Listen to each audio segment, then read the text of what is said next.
안녕하세요. 메리츠 자산운용의 조니 대표입니다. 오늘은 또 여러분들하고 하나의 그 개념을 소개시켜 드리려고 하는데요. 그게 여러분이 많이 들어보셨을 겁니다. EV, EBITDA라는 개념이죠.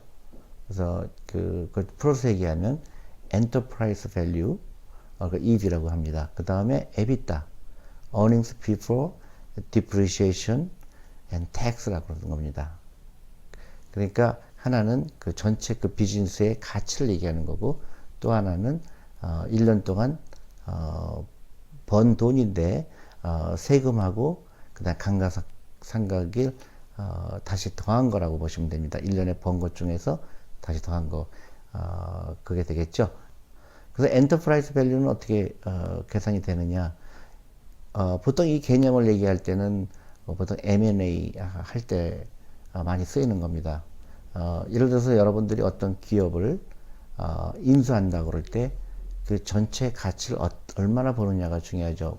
보통 주식에만 투자할 때는 예를 들어서 1년에 이 회사가 주당 10,000원을 번다. 그러면 만약에 내 주당 가치가 10만 원이다.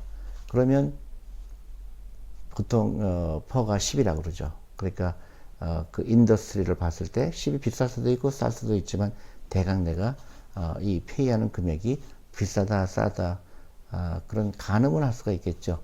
근데 이제 비즈니스를 인수한다고 생각할 땐 얘기가 조금 다릅니다. 인수할 때는 그 비즈니스를 인수해서 그 빚까지 같이 떠안게 되거든요. 그러니까 이건 좀 다른 각도에서 볼 수가 있습니다. 그래서 보통 M&A 할 때 EV, EBITDA라는 개념을 많이 하죠. 그래서 제가 굳이 이 말씀을 드리는 이유는 요새 재미난 이슈가 있죠. 금호그룹에서 아시아나를 판다고 결정했죠. 그러면 단순히 아시아나에 투자한다 만다를 결정하기 전에 그거를 간접적으로 경험함으로 인해서 이 주식이 비싸거나 싸거나 아니면 내가 앞으로 이런 비슷한 경우가 있을 때 어떤 액션이 필요할까 궁금하실 것 같아서 같이 한번 생각해 보는 시간이 됐으면 하고요. 그래서 만약에 인수하는 입장에서는 단순히 그 회사의 시가총액만 가지고 투자하면 안 되겠죠. 왜 그럴까요? 그 회사 부채 때문에 그렇죠. 예를 들어서 어떤 기업의 시가총액이 1조인데, 가정을 해서 제가 1조의 돈이 있어서 그 회사를 다 1조에 인수한다고 가정하면은, 근데 만약에 그 회사의 부채가 예를 들어서 5조가 있다. 그러면 내가 비즈니스를, 이 회사를 인수했을 때 부채를 같이 떠안는 거거든요. 그래서 만약에 그 부채를 갚지 못한다 그러면 내가 1조를 투자한 게 다 거품이 되는 거겠죠. 그래서 이 엔터프라이즈 밸류라는 게 굉장히 좋은 개념입니다. 중요한 개념이죠. 그래서 엔터프라이즈 밸류는 보통 어떻게 따지냐면 시가총액에다가 부채, 장기 부채를 더한 겁니다. 그래서 예를 들어서 내가 어떤 그 시가총액이 1조인 회사를 M&A 했을 때 부채가 5조라 그러면 저는 그 비즈니스를 약 6조로 보고 투자했다는 보시면 됩니다. 그래서 그게 엔터프라이즈 밸류입니다.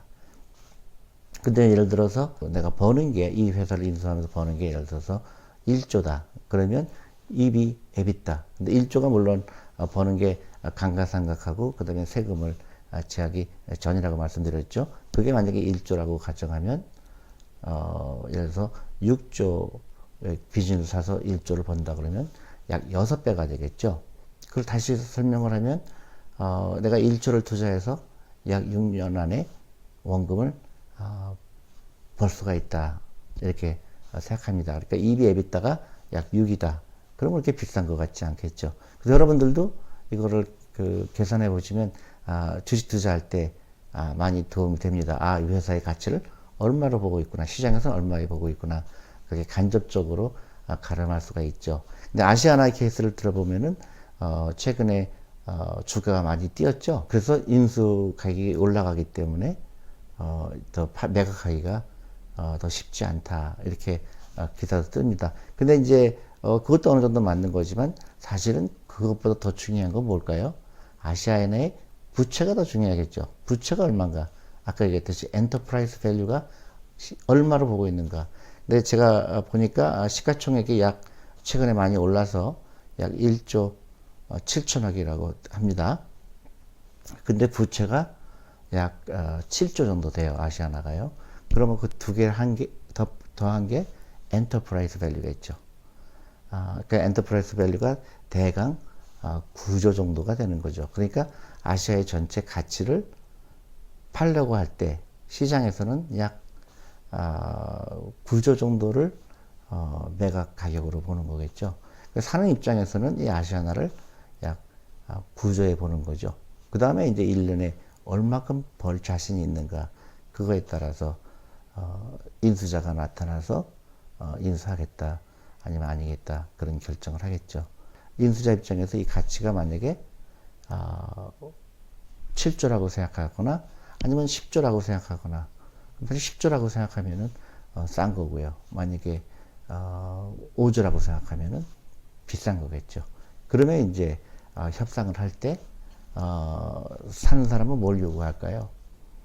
이 부채를 어떻게 하면 더 작게 가져갈 수 있을까? 그렇게 보는 거겠죠. 그 다음에 또 밑에 그 1년에 버는 거를 어떻게 하면 벌 수 있을까? 그러니까 외국 같은 경우에 보면은 구조 조정을 많이 하게 되는 이유가 그겁니다. 인수를 해서 이익을 많이 봐야 되겠고, 그 다음에 부채를 줄이는 방법을 생각하겠죠. 그러니까 증자를 생각할 수도 있겠고, 아니면 부채 탕감을 요구할 수도 있겠고요. 그래서 이 한 회사가 팔리는 과정을 보면 여러분들의 금융 주식도 같이 늘어날 수가 있습니다. 단순히 어떤 회사를 매각한다는 것보다는 이 매각 과정이 어떻게 될까? 그래서 기존의 주주들은 어떻게 될까? 아니면 채권단은 어떤 걸 요구할까? 이 상식을 좀 알면 좀 많이 도움이 되리라고 생각합니다. 감사합니다.